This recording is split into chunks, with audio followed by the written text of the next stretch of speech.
Mary Jacobson. Welcome to our guest, Kalani. And we have a small group today. Taylor, I just saw her email. She won't be able to make it today to give her speech. So we only have one speech today, and that's Chanel. Denise, I know you've been wanting practice on evaluating. Do you want to evaluate Chanel instead of me? Sure. Okay. Sure. Sounds good. Thank you. As far as club business, there was what was it, Joey? What happened this weekend? Oh my God. Did you go on Saturday? I did not. No, I did not either. Yeah. So I turned it on. I remember it last year because I was at my in-laws and I had to sit there on my phone, watch the thing. So it was Friday night. They told us to get there at what, 5:30? Yeah. 5:30. So I turn it on at 5:30 and I just kind of let it play in the background, 15 minutes, came back to it. And they're all talking about, we'll be back at 6:30.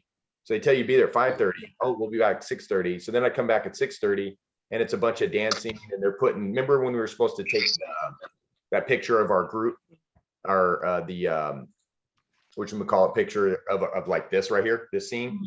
And so they were showing all the different clubs, all their things playing music and all this stuff. And I was like, what is this? So I was like, okay, I'm out. And it ended up going until 9 o'clock or 9:30. My wife passes by, hey, they're still going. And it was supposed to go from like 6:30 to 7:30. Like, yeah, I did the same. I had it on in the background. I was like, I don't understand why we needed to be here. There was some kind of district meeting. Don't know what happened to it. So I have nothing to report for our club. Yeah. We'll just keep moving along with what we're doing. Just to recap, we will revisit the idea of meeting in person in June at our board meeting. So if you would like an invite to our June board meeting, let me know. And we also need people to step up onto the board. So if any current members would like to be board members, please let me know as well. I don't think there's any other club business. So I'll pass it on to the Toastmaster of the day, Joey Meyers. Thank you, Ms. Farron. And is our theme, don't call it a dream, call it a plan? It's actually fandoms. You can speak on the other theme. It's fine. I just realized it today. So okay. Yeah, I saw it and it looked like maybe it was an old one from last week or whatever. It was, but today is May the 4th. So it was supposed to be. May the 4th be with you. Yeah, May the 4th be with you. Yeah. Well, because I had something just a little bit planned for don't call it a dream, call it a plan. And I was like, well, if that's not the one, then maybe National Eat What You Want Day. And then I was like, well, how about May the 4th be with you? So let me talk on don't call it a dream, call it a plan. One of the things I shared in my speech last week was one of the books that I've read is I think it was an autobiography, Arnold Schwarzenegger's Total Recall. And what was interesting in that book, and you take the whole, like just the 30,000 foot view of that book, the main theme was goal. It was 3 steps: goals, steps, and reps. Because as maybe many of you know or don't know, Arnold came from Austria, which didn't speak much English. He was big into bodybuilding. So that was his in coming to America. And he moved over to California, did the whole Venice Beach thing, bodybuilding. I think he worked for, can't remember the guy's name, but Wheeler Magazine was a big bodybuilding magazine in the 70s. And he was able to go from the bodybuilding where he got 7-time Mr. Olympias. And then he jumped into, I think it was movies next. And many of you know, probably seen some of the movies he's been in. And then he jumped into politics. And he goes through all that. He chronicles that throughout the book. And again, the theme was goals, steps, and reps. So he would make a goal. If it was bodybuilding, his big goal was to be the best, was to be a Mr. Olympia, and he ended up doing it 7 times. So whatever that goal was, he would look up the steps to get there. And that could be steps as in mechanical steps of, okay, I need to work out, I need to have a plan, I need to do it every day, I need to have nutrition, all that stuff. But then there was also resources and having mentors and things like that. And that could be all part of that, the steps part of it. And then it's just repetition. You just put the reps in, reps. Now, I know Denise was talking last week, we were all talking about, well, if I don't have the grandiose plans, some of us have big, some of us have medium, some of us have small. It's not a right or wrong thing, but you can take the same goals, steps, reps, and apply it to anything. So if it is, I want to do a home remodel, that's the goal. You have steps to get there. Obviously, you got to find the right person. So there's these steps, and then it's just the reps. It's putting it into action. So a lot of these things, they can work. They can apply to a big plan, or they can apply to a home remodel. They can apply to, we have a neighbor friend that's redoing their garden area in the front of their house. So it all goes towards that. So that's coming back to our theme. Don't call it a dream, call it a plan. I think dreams are great, but dreams without a plan or strategy really don't work out. It's really hard to stay in a state where you want to achieve something and not have the steps to get there, or don't have the why, the burning why to do it. So that is the theme of the day. And then what I will do is I will turn over the podium, our virtual podium. Who is Heather here? Heather's not here. I'll take it. You want to take it? Yeah, I'll do it. So I will turn over. Farron's doing a lot today. You sure you want me to take it? What do you got? You got it? All right. So Farron Jacobson is our general evaluator of the day. Thank you, Joey. I will be your general evaluator today. I will give a general report on the meeting after we are done. But first, I would like to introduce my team that will help me evaluate different aspects of the meeting and speeches. The first up is the grammarian, Mr. Storm Davis. So the word of the day is succumb, to yield to a superior strength or force or overpowering appeal or desire. And I will be looking for the word of the day for everybody to use it at least once, and I will keep count. Thank you, Storm. Next up is our awe counter, Sarah Dawson. Wonderful. This is probably one of the most fun jobs, I think, for me anyway, being able to count all the ahs and ums and see if you recognize them. And it's not to call people out or to degrade them or say, oh, what's wrong with you? Why are you saying so many? It's just to help us recognize when we're saying them. In the future, we can pause instead of using crutch words in between. When the crutch words, it can sometimes make you sound less professional. Being able to just keep speaking and keep on without the let me see, and make it sound like you don't know what you're talking about. Well, I'll count them just to let you know. Like, here's something you can work on. Pass back to you, Farron. Thank you, Sarah. Next is our timer, who is also me. I will be using the background screens. There we go. We'll stay green for the speeches. We have one speech today. It's 5 to 7 minutes. So Chanel, at 5 minutes, you'll see the green screen. At 6 minutes, you'll get yellow, and then red at 7. So just keep me in your view as you're speaking so that you can see the times. For the evaluation by Denise, it'll be 2 minutes, 2.5 minutes, and 3 minutes. And for our table topics, they are 1 to 2 minute speeches. So we'll have 1 minute, minute 30, and 2 minutes to wrap it up. Next up is our Zoom master, Joey Meyers. Thank you, Farron. So we got this on record already.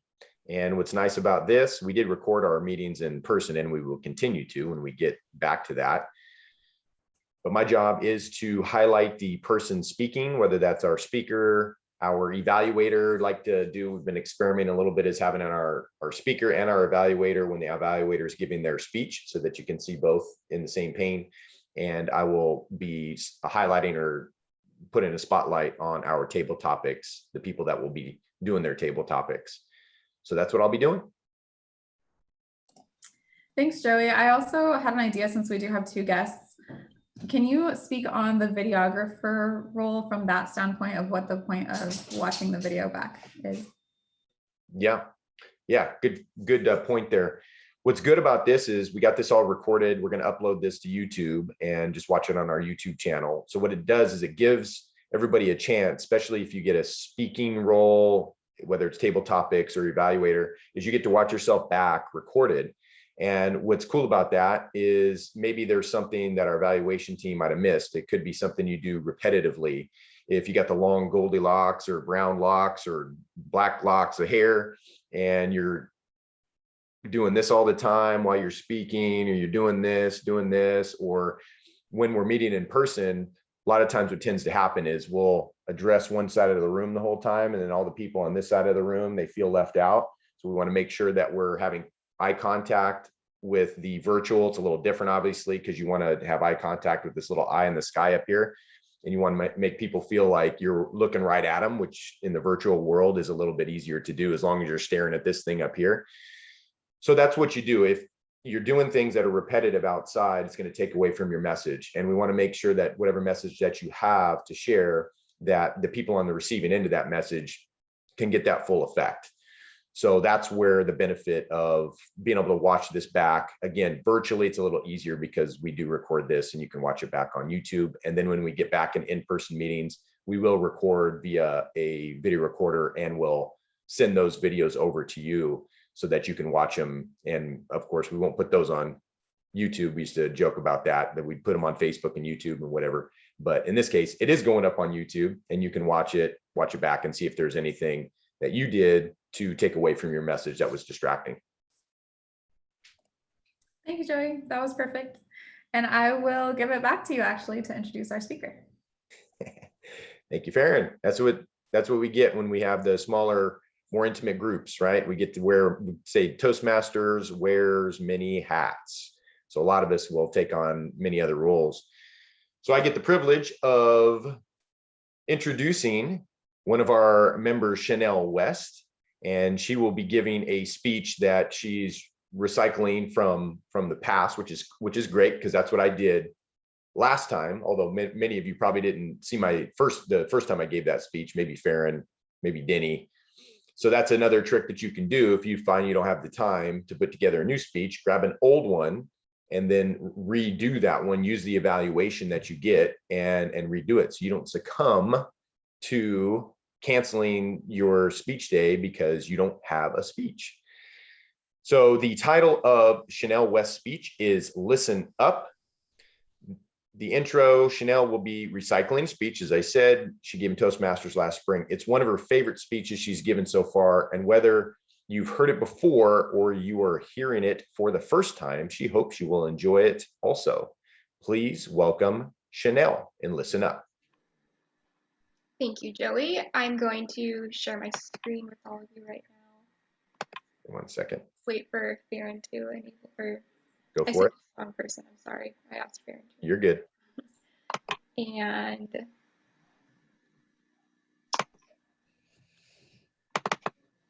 okay.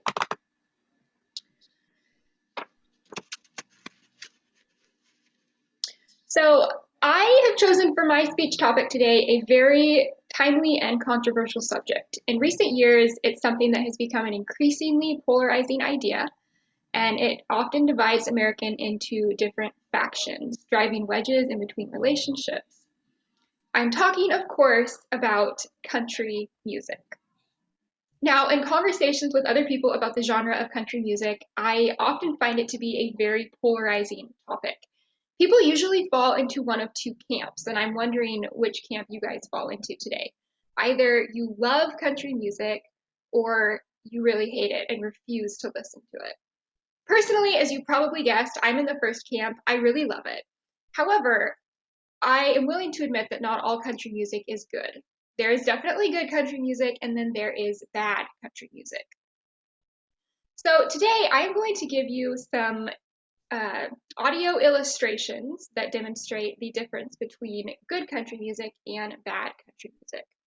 As a disclaimer, this speech is entirely based on my own opinion, so it's just an opinionated thing. It's not based on any necessarily evidence. However, it is based on my many, many years as a country music listener. So to begin our analysis, I'm going to talk about the first thing that I believe differentiates good country music from bad country music, and that would be catchy strings versus synthetic pop. I believe that one of the most important components of country music is having really good stringed instruments. This is really the classic foundation of what has made country music what it is. I'm talking about violins, fiddles, banjos, and lots of different types of guitars. A great example of a good use of strings in country music is a classic country song from the early 2000s, Wide Open Spaces by the Dixie Chicks, who are now known as the Chicks.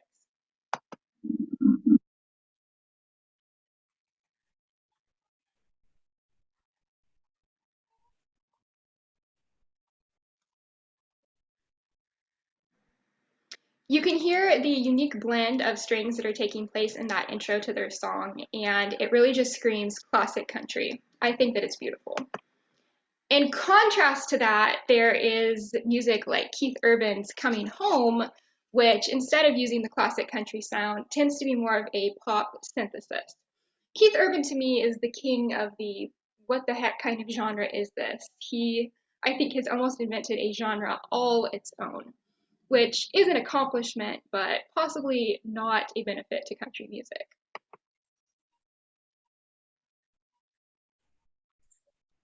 Joe, I'm not hearing the music. Is anybody else hearing the music? Can you No. hear that? No, we can't hear it. Oh, could you hear the first one? No. Dang it.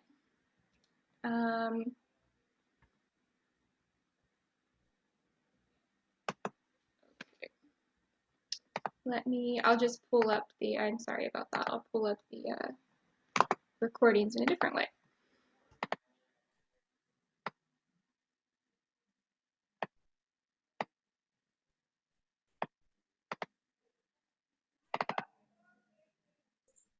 You can always sing it, Chanel. I don't know about that.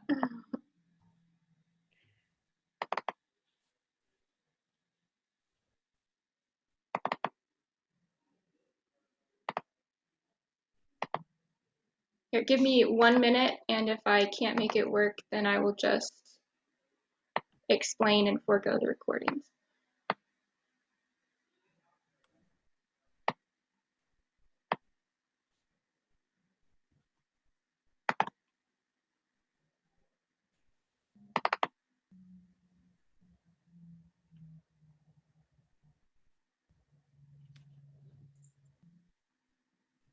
You can also maybe bring it up on YouTube on your phone or YouTube on the PC.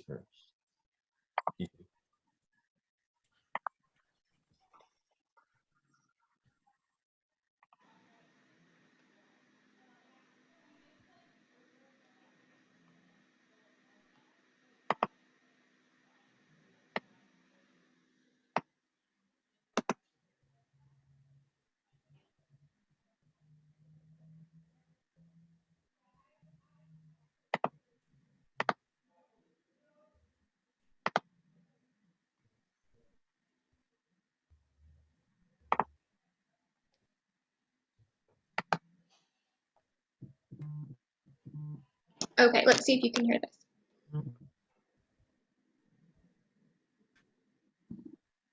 It's loading.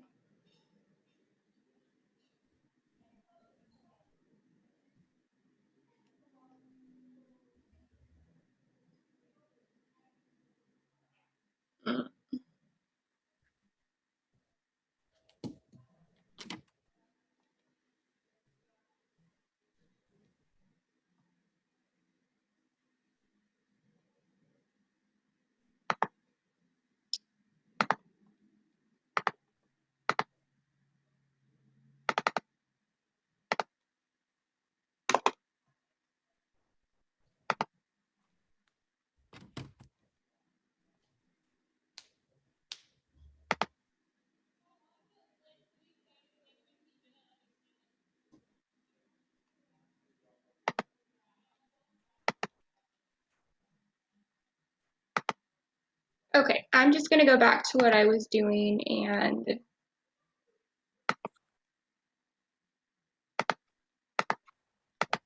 we'll have to make do without the music. Sorry about that. It's not nearly as fun. So the second example of a song, or the second example here of a song that doesn't include any strings, is Keith Urban's song Coming Home.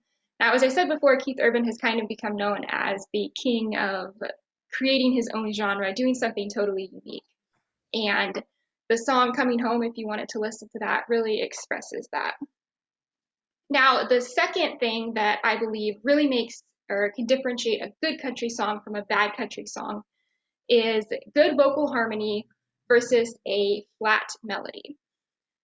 So a good example, a band that I think does vocal harmony and melody really, really well is the Zac Brown Band. They have several vocalists, and most of their songs involve a really good blend of harmony, as can be seen in their song Sweet Annie, which you can listen to if you would like to. In contrast, a bad example of a country song that doesn't use a good, entertaining, engaging melody is God, Your Mama, and Me by Florida Georgia Line. Now, Florida Georgia Line does have some good songs, but unfortunately, in my opinion, they're not super consistent all across the board on that. And this song tends to be very flat, even chorus line, not a lot of ups and downs, no melismas. So we have traits of a good country song. Number one, it has to have good strings. Number two, it has to have a good melody and good harmony. Number three, necessary trait of a good country song is that it needs to have good, engaging lyrics. Now, this is something that country music has in a lot of ways become known for, its ability to tell a story and bring something to life for the audience. One of my favorite examples of a country song that tells a story is the song The Night the Lights Went Out in Georgia by Reba McEntire. This song packs a murder case, a mystery, an affair, and a jury trial all into one song. It's really a crazy ride in 4 minutes. If you want to listen to it, I strongly encourage it. However, in contrast to that great country music story are songs like Joe Nichols' Yeah. So the chorus of this song is literally him just saying, yeah, yeah, yeah, multiple times over. About half of the lyrics in the entire song are, yeah. Not good. It really brings the quality of country music down, not with his lack of creativity. And then number 4 thing that I think is a really important and critical aspect of country music is the way that it portrays women. Unfortunately, country music can sometimes be notorious for objectifying and debasing women. A song that is a good example of speaking kindly about women is the song A Woman Like You by Lee Rice. This song is special to me because my dad always says that it reminds him of my mom. And it's about a man saying how little he would have in life if he hadn't found a woman who could support him through it. But unfortunately, in contrast to songs like that, we have songs like Luke Bryan's Country Girl, which is a very shallow, debasing song about girls dancing on the hood of a truck. Classic country music, but not necessarily the best of it. So in conclusion, I talked about 4 things today that I believe are critical pieces of country music. Number 1, country music needs to have good strings. Number 2, it needs to have a good vocal melody and harmony. Number 3, it should have a creative story or some sort of engaging lyrics that really draws in the listener. And number 4, it needs to present women in an honoring and respectful light. These are my country music takeaways from, as I said, being a listener for a lot of years. If you are not a country music fan currently, I encourage you to check out some of these songs and maybe you could actually listen to them. I'm sorry that you weren't able to listen today as I was hoping. All right, thank you. Thank you, Chanel. Yeah, way to not, I'm going to use the word again, way to not succumb to the pressure of having a tech issue but not going on with the show. So way to go there. And you open the speech off with, you may be somebody who hates country or you may be somebody who loves country. I am both of those. I was both of those at one point or another. Now I love it. I hated it. I was a big hard rock person and came around to country. It took a few girlfriends. It took a little bit of time for me to finally come around. I tried to force feed myself at some point country and it didn't work. So it was only in my time. So thanks, Chanel, for sharing that speech for the second time. And I remember the first time when you gave it. All right, we will move on to our table topics portion of the meeting, which is again, I think Chanel West, right? Let me give it back to you. Chanel, are you still there? There she is. Yeah, I must be a mess today because I didn't know that I was doing table topics.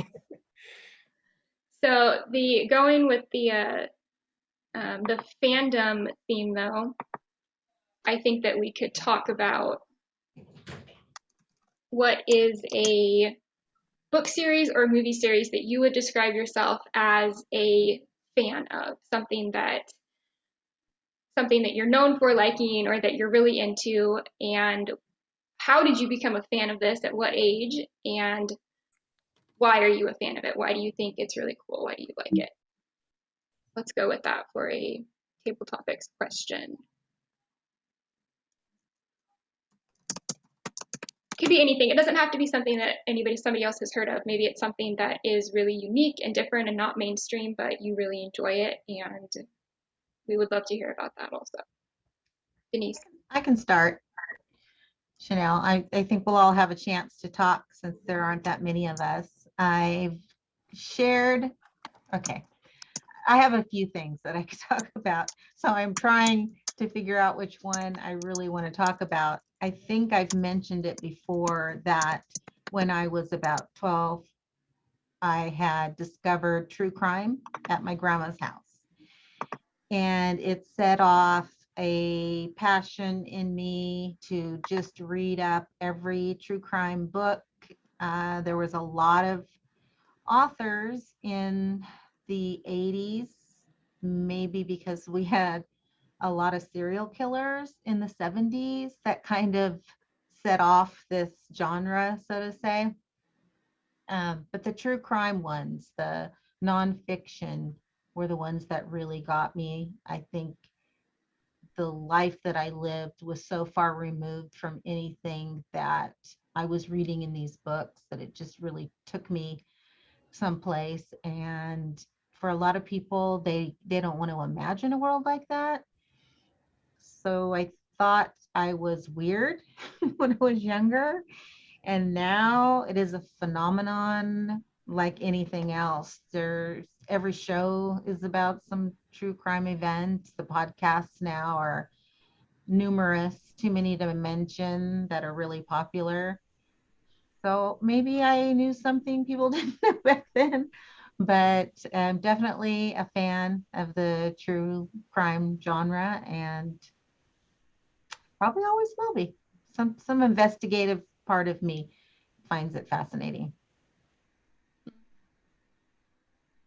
Thank you, Denise. I actually, this week, for the first time, I listened to a couple episodes of the Dateline podcast. And Keith Morrison, I hope. I don't remember who's hosting it. I think they have people that kind of rotate. But so far, I've listened to 3 episodes so far, and every time it's been the spouse. So yeah, I feel like it's getting pretty predictable, unfortunately. Yeah. Okay. Would somebody else like to go next?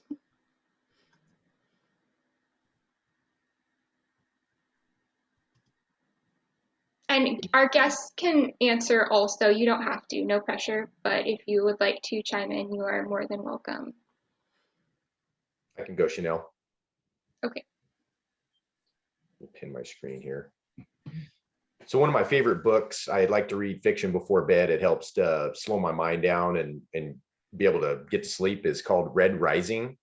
And it was a series of 4 or 5 books, I think. I read the first 3, and then a couple of years, they were so good. And then a couple of years later, I was thinking about it, and I searched for it, and there were another 2. So it was like 4 and 5 that was added. And what's interesting about Red Rising is it takes place on, I think it's Mars or just in space in general. And each people are kind of now based on color. So you have the reds are the terraformers. They're the ones that are underground and they're digging tunnels and holes and mining for different mines and precious metals and things like that. And you have the golds, which are the elites. They're the ones that are look perfect, strong, whole thing. You have the pinks, which are like the sexual trade and prostitutes, things like that. There are the Obsidians, which are the big security hulking police people. And it was a very interesting story about seeing all these people move around and how they interact. And what the Red Rising was there was a red that ended up becoming a gold on the underground market. They turned him into a gold. So by all identification, he was a gold, and he was able to infiltrate the golds and become the king of everybody, general wise, in the military. It was such a great story. And they made him huge, and he got really big and strong, and they reverse engineered him basically. But he had the red mentality, which is more of like the poor mentality, and he was able to come up and fight the gold. So Red Rising, for those of you that like intergalactic fiction, very good. Thank you. That sounds interesting. I don't read a whole lot of those type of nonfiction books, but maybe I should start. I can go next if you guys are still thinking. I pulled a book off of my shelf, a John Grisham novel. So John Grisham is somebody that I started reading when I was in junior high, actually, because my grandpa had a lot of John Grisham books, and I was always kind of an advanced reader, so I would just pick them up and start reading the stories, and I became very enthralled by the law drama type of genre and the just incredibly intense plot lines that John Grisham weaves throughout his books. Perhaps maybe you guys have seen some of the movies that have been made off of his books, which are really good also. So this is one of them that I've read recently, but I tend to really enjoy those. Those are great, Chanel. Very good. Yeah, I agree. I was a huge John Grisham fan. I still think The Client is my favorite, but The Firm was a book that I could probably read every few years. Mm-hmm. Mm-hmm. Good. Sarah, would you like to go, or Farron? I can go. Go ahead. I am a Potterhead, and I have turned my kids into Potterheads as well. We are huge Harry Potter fans. I don't remember how old I was when I first read the books, but it was when they were first written and first coming out. I don't even remember if that was 5th grade, 6th grade, 7th grade, something like that. But I read them all as they came out, and I think I've read them 3 times since then. And my kids and I have Harry Potter movie marathons. We watched all the movies over the course of maybe 2 or 3 days. It's our favorite thing to watch usually. I am actually currently reading the books to the kids again for, I don't know, the 2nd or 3rd time. We're on book 2, and I don't know why we love Harry Potter so much. It's just this whole fantasy world, the magic, it's just character development. Everything about the books are just so good. And the hero's tale, I don't know. It's, who doesn't love Harry Potter? I mean, if you've read the books, you love them. Oh, I didn't time. Okay, there we go. We also have wands. We went to Harry Potter World in, what is that theme park? Magic Mountain? No. Walt Disney? Universal. Universal Studios. At Universal Studios, they have the Hogwarts Castle and other rides that are Harry Potter related, and you can get wands, and you can actually use these wands to set off different things that happen within that Harry Potter world. It'll make things move and spin, and it's really cool. And I think I was more into it than my kids when we went. We're looking forward to going back. So yes, we are definitely Potterheads. Mm-hmm. I never read Harry Potter as a child, but my sister did, and I actually watched the movies for the first time last year at 23 years old, and I love them. So apparently 23 is not too old to get into Harry Potter. So maybe I still have a chance to read the books. Maybe I would still enjoy them. Do you have time for more? Yeah, go ahead, Storm. You'll get time. So the book series that I'm actually a fan of, it's not because I know the person very well. on my family side, how if someone has a daughter, their last name changes and stuff like that. So, but I'm actually related to Dean Koontz. He is a famous book writer. Some of the most favorite books that I like was something like Brother Odd, Seize the Night, TikTok. They were going in order. I forget what order. There was one movie. There's not one movie. In my mind, it was a movie because it was such a great book. And I would succumb to these visualizations of how intense these situations were. We would play these books on tape, actual VHS tapes like that, on the stereo for hours, for days, and go through these books on tape. And it was just wonderful. We had it was such a creative visualization going through those back in the early 90s when I was a little kid, when we first went to Bakersfield, not Bakersfield, it was Little Rock, California. And there's not much to do out there but listen to books on tape and ride dirt bikes and read. Very cool. Thank you. Okay, I think we could do one more. Sarah, do you want to go? I was just thinking, I'm not generally a huge fan of things. I don't want to go up on stage and kiss anybody or do any of that kind of stuff. I do like your story though, Denise. I think the ones that I like and will rewatch, one of the series that probably one of my favorites is White Collar. If you've ever seen that, it's an FBI agent who connects with a felon, an art thief, and he's just super talented, and it's about the struggle between them because the FBI agent likes to see the good in him and sees his talent, and he's always doing what's right, the FBI agent is, and kind of encouraging the criminal, so to speak, to be able to do what's right. And it's that tug and pull of him going back and forth into wanting to be able to do these kind of crimes and wanting to stay and do what's right, and eventually developing a family with the FBI agent and some of the friends that are there, and still being torn between the two worlds. And I just really enjoy seeing that difference between like somebody who's actually doing right, because there's a lot of them that are like, okay, let's go commit this crime, and they work together to do it, which is kind of cool because I like people working together, but I really appreciate doing what's right. So that's why I like White Collar and watch it over and over. Thanks. Thank you, Sarah. Would either of our guests like the opportunity to speak? No. Okay. Kehlani? That's fine. In that case, Farron, you were general evaluator, yes? Okay, I will pass it back over to Farron then for my speech evaluation. Ready to go, Chanel. Awesome job on table topics last minute. And I would like to introduce Denise, who is going to evaluate Chanel's speech.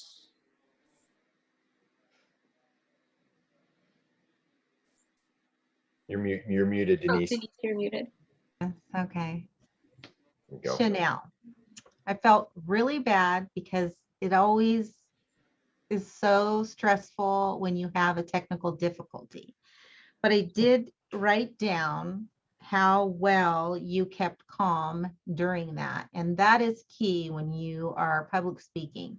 If you can stay calm when you have a glitch, you're already ahead of the game. Most people are completely stressed out just giving the speech. So if something goes wrong, I'm one of those people. My mind goes blank, I sweat, my mouth gets all dry. So hats off to you for that to start. I've had the benefit of hearing this speech, and I'm a country music listener. So I knew the songs, and I agree with about 90% of what you said because I love Keith Urban. But I do agree he isn't really a country music artist.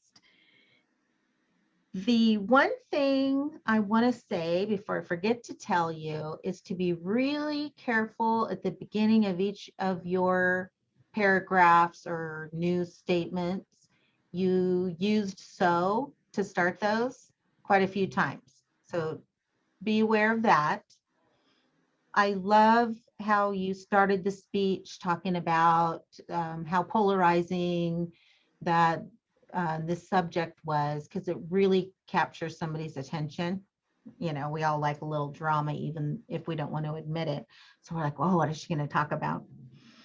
The your creativeness that you bring to your speeches. You've given speeches on topics that I've really never heard somebody talk about before in the way that you do. And I think you're really gifted at that. And I always look forward to hearing you speak for that reason. I just think you're very creative. You had some great hand movements once you got, speaking and didn't worry about the video anymore. You kept them within the screen. It could have, maybe given a little bit more space just so that we could see, like down here, because sometimes you dropped them, but you did a great job. You kept eye contact. You are really like almost completely done with the tisks or I didn't even notice at all. So I think you're doing great. I love this speech and keep it up. You're fantastic. Thank you. That was very gracious.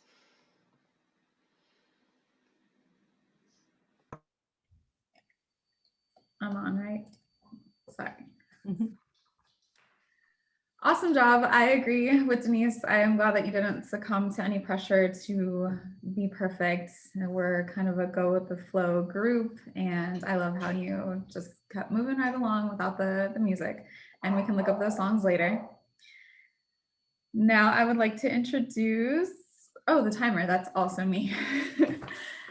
We were pretty good on time, actually almost perfect on time. Chanel, I did pause the clock as you were speaking during that time of trying to get the audio to work. You did still go over just slightly at 7:55. If you were doing a speech contest, you would still be within the time, so that's totally fine. As for table topics, Denise, you're at 1:47. Joey also at 1:47. Chanel, 45 seconds. Myself, 1:55, Storm, 1:32, and Sarah, 1:22.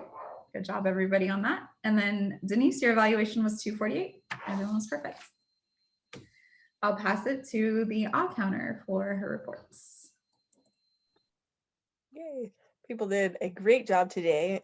Does anybody want to guess what the word of the day was? So Across the board. Yeah, it totally was. Yes. I don't think any of us got away without saying it today. There were several and more in increasing measures than others. I think that one's a little bit harder one because technically speaking, it is a correct connector, but it tends to get drawn out and it's just not necessary. It does not help or benefit the speech. People had 4 to, let's see, 1, 2, 3, let's see, 1, 2, 4, 5, and 9 were used by people for the so's. Everything else was kind of a little bit of a smattering of things here and there. Denise, a few ums. Yeah, that's it. So great job, everybody. See, I just did it. I caught myself. Great job, everybody. We'll work on the so's. Thank you, Sarah. Moving on to our Grammarian Report, Storm.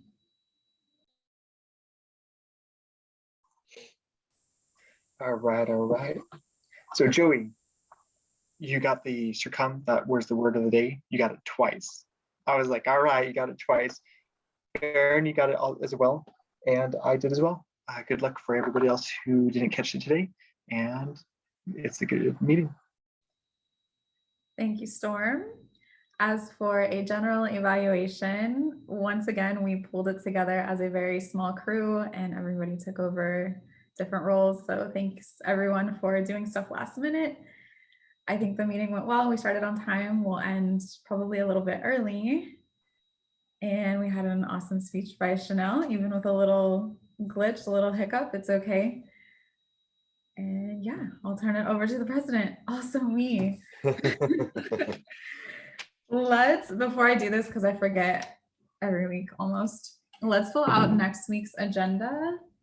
since we do have a small crew, I'll probably assign other people to do some of the different roles. So you guys who are here get first pick. Would anyone like to be the Toastmaster on May 11th? It's National Eat What You Want Day. I'm not sure if I'm going to be here or not, so I'm going to bow out of taking a role, and I'll Okay. let you know if I can make it and fill in wherever. Okay. You can put me as Toastmaster, Farron. Thanks, Denise. And then Taylor wanted her speech shifted to next week. Would anyone else like to give a speech next week? No? Okay. Evaluator for Taylor's speech. I'll put myself down because I did not evaluate today. Table Topics Master. I can do that one, Farron. Thanks, Joey. General Evaluator. Storm, do you want to do that? Of course. Yes, I do. I was trying to think what it was called, and I forgot what it was called. Mhm. Cool. And Chanel, which job or role would you like? I'll do timer. Awesome. All right, I'll fill everyone else in. And then for May 18th or May 25th, would anyone else like to give a speech? I have myself and Storm on the 18th and then the 25th. Does anyone want to plan ahead? And Storm, you're still good on that? Or do we need to connect again, get you in there? I don't know. You can do it. May 18th, you have 2 weeks. Just text me before if you need some help getting in or Okay. writing the speech or whatever. All right. You can do it, Storm. You can do it. Yeah. See me blush. You can't see quite the redness, but And virtual stickers to literally everybody here, especially Chanel for her speech. And 3 for you, Farron. Thank you. Yeah. Cool. And then we would like to hear from guests. How did you hear about us? And what did you think of the meeting? All right, I'll go. I mean, think I already introduced how I found out about you guys. What I liked about the meeting, though, was that you guys are super warm to the extent where I even felt comfortable presenting. Fortunately, I couldn't unmute myself in time, which is fine. Yeah. I got next week. Yeah. But I thought that was, I feel like that would be a really nice compliment to you guys to know that just coming in, feeling welcome to go ahead and just present about who knows what to a screen is, it would feel really great to know. But yeah, I thought it was great. Thanks, Thank Kalani. And you. it's not going away. Even when everything opens up, there's going to be times where we're going to have to interview online or we're going to have to do something. So Exactly. it's a skill definitely that will benefit you coming in and learning and having that as a tool in your toolbox. I agree. Well, welcome. Now I'm going to take a stab at this name. Don't crush me on it. Is it Kuamua? That's it, Yeah. right? I screwed up. Yeah. No, you say it right. Hey. So how'd you hear about us? I heard from my cousin, but like 2 or 3 years ago, I went for like a visit and I really liked it, but at the time I wasn't in Fresno. Mhm. And then I guess like the past year I just been like a homebody. So I haven't been really out or socialize with people. And then so every time I visit my family or friend, they will be like, oh, like you can't speak English or we don't understand what you're saying. And I'm like, I'm sorry, I haven't talked to people, so I can't speak correctly now. So I've been thinking that I want to join Toastmasters so I could learn how to, I guess, talk again and like interact with people and improve my speaking skill, because I know that my English isn't really good. So I want to improve that. Well, I think you're pretty good. Yeah, I do too. And I think you're at the right place because even English is my first language and I'm trying to re-socialize myself as well. Thank you. So good for you. Yeah, Thank you so much.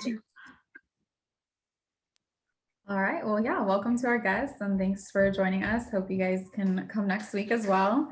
Denise, you have both of their contact information. Did I send you the email, Kalani? Just a general email with the Zoom link. with the Zoom link? Okay. I just want to confirm that I have your email. You want to throw it in the chat real quick? Yeah.